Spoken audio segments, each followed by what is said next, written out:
Believe it or not, you neither need your camera nor your smartphone to practice photography, and in this video I will show you a trick that nobody told you before. Let me tell you a story about when I started learning a new skill and how that changed the way I approach learning things in general. The skill I'm referring to is typewriting. Wait!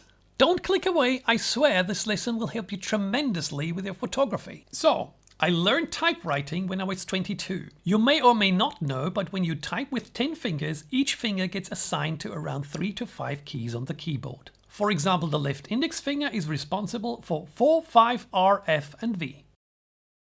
After the initial first few days where I had to learn that mapping on an actual keyboard, I started practicing typewriting without a keyboard. Whenever I was out, being it for a walk, shopping or on my way to work, I imagined typing the things I saw on a virtual keyboard. No matter if it was a word that I was reading, sorry for the German language there, but being Austrian it's hard to find English ads or billboards. No matter if it was a written word or just a subject that my brain transferred into letters, I typed it on that virtual keyboard. That way I was constantly practicing without losing time, as I was on the way anyway. Another big advantage was that time was flying, so the boring way to work suddenly became an exciting hunt for things that I could type. And you can transfer that one-to-one into learning photography. Let me give you an exercise. Actually, there's an endless opportunity of exercises.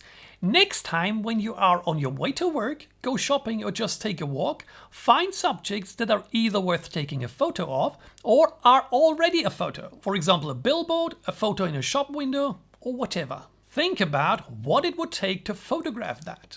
Every day you could work on something different. So for example, after you completed lesson 1 of my Wolf Method photography course, where you learn about aperture, you could think about what aperture you would set to photograph the subject in question. Or if it's a photo, think about what the aperture used could have been. So for example, if you see a person standing on a railroad platform, think whether you'd rather photograph it with a small aperture number to get a smaller depth of focus and therefore blur the background. Remember the small analogy from the aperture lesson? Or if you rather want to go for a bigger depth of focus and show the background more using a bigger number. Make your brain imagine you are holding a camera in your hand. Which dial would you use to set the aperture? And in which direction would you have to rotate it to get a bigger or a smaller number? If you've done the drill trainings of my Wolf Method photography course, your brain may have already stored setting aperture in your muscle memory, so you can almost feel your finger touching the camera even though you don't have it with you. Next you see a landscape photo on an ad. What aperture would be best to use for a landscape shot and how would you set that? On the next day you can train your shutter speed brain. When you see a person on a bike passing by, would you choose a fast shutter speed to freeze the motion or a slow shutter speed and maybe create a panning shot? Or what about this photo? What shutter speed would you set to take that picture? But it doesn't stop with camera settings. After you have practiced these for a few days, you could go for composition. If you see something interesting, how would you frame it to get a good shot? Would you have to change your perspective?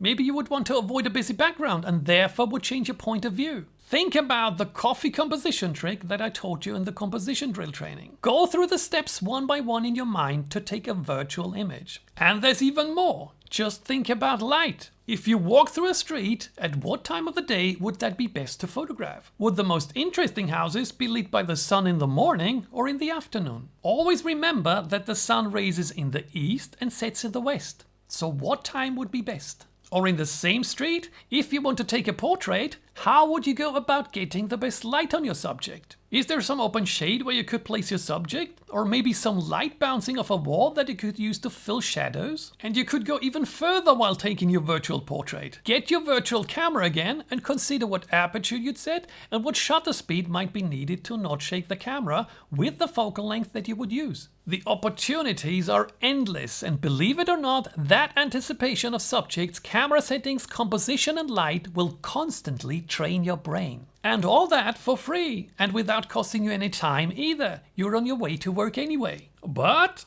pay attention to your surrounding. It's not worth causing an accident while you're lost in your thoughts. So there are a lot of creative approaches that will help you learn photography fast. Subscribe to my newsletter to get them on a weekly basis. The link is in the description.